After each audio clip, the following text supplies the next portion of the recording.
জলঢাকায় রক্তের গ্রুপ নির্ধারণে ভুল রিপোর্টের অভিযোগ।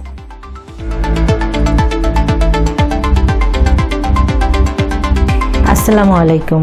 এমকে টেলিভিশনের নিয়মিত সংবাদে আপনাদের স্বাগত জানাচ্ছি আমি শারমিন মিনা। এতক্ষণ শুনছিলেন সংবাদ শিরোনাম, এখন ডেস্ক থেকে বিস্তারিত। নীলফামারী জলঢাকা উপজেলা স্বাস্থ্য কমপ্লেক্সে রক্তের গ্রুপ নির্ধারণে ভুল রিপোর্ট দেওয়ার অভিযোগ উঠেছে।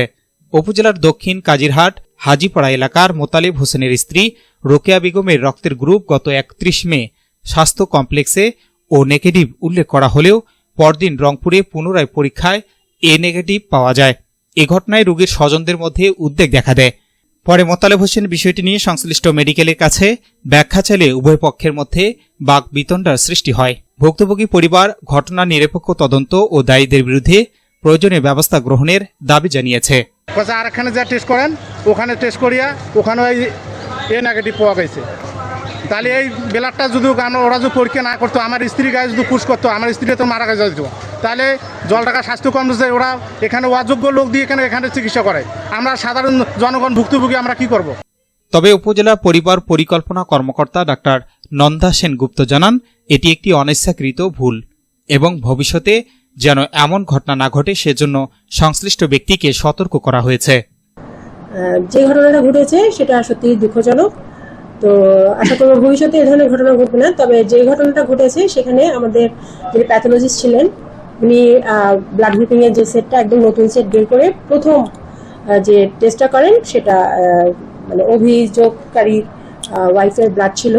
তো সেই ক্ষেত্রে 3টা রিয়েজেন্টের মধ্যে 2টা ভালো ছিল, একটা রিয়েজেন্ট ঠিকমতো কাজ করছিল না। কিন্তু যে রিপোর্টটা আসে সেই রিপোর্টটা দেওয়া হয়।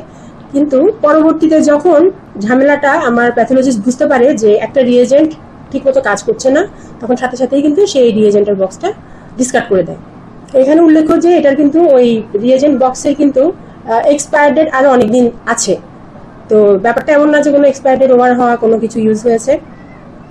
আর সবচেয়ে বড় কথা হচ্ছে যে ওনার যেটা আসছে এই নেগেটিভ ব্লাড কিন্তু আসছে মানে ব্লাড টেস্ট করতে গিয়ে যেটা আসছে সেটা হচ্ছে ও নেগেটিভ আসছে। তো এখন যেটা রোগীর অভিযোগ, এটা ব্লাডটা ট্রান্সফিউজ করলে রোগীর ক্ষতি হতে পারতো। তো ঘটনা হচ্ছে ব্লাড ট্রান্সফিউশন আগে ব্লাড গ্রুপিং, ক্রস ম্যাচিং এগুলো করা হতো, তাতে কিন্তু আবার ধরা পড়তো। তো এটা একটা সম্পূর্ণ অনিচ্ছাকৃত ভুল ছিল। তো ভবিষ্যতে যেন এ ধরনের সমস্যা না হয় সেই ব্যাপারে আমি আমার প্যাথোলজিস্টকেও সাবধান করেছি। আশা করি ভবিষ্যতে এ ধরনের কোনো সমস্যা হবে না।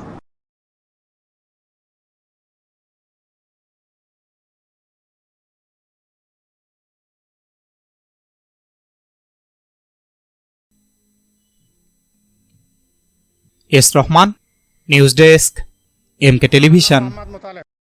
শেষ করছি এমকে টেলিভিশনের নিয়মিত সংবাদ। এতক্ষণ সাথে থাকার জন্য সবাইকে ধন্যবাদ।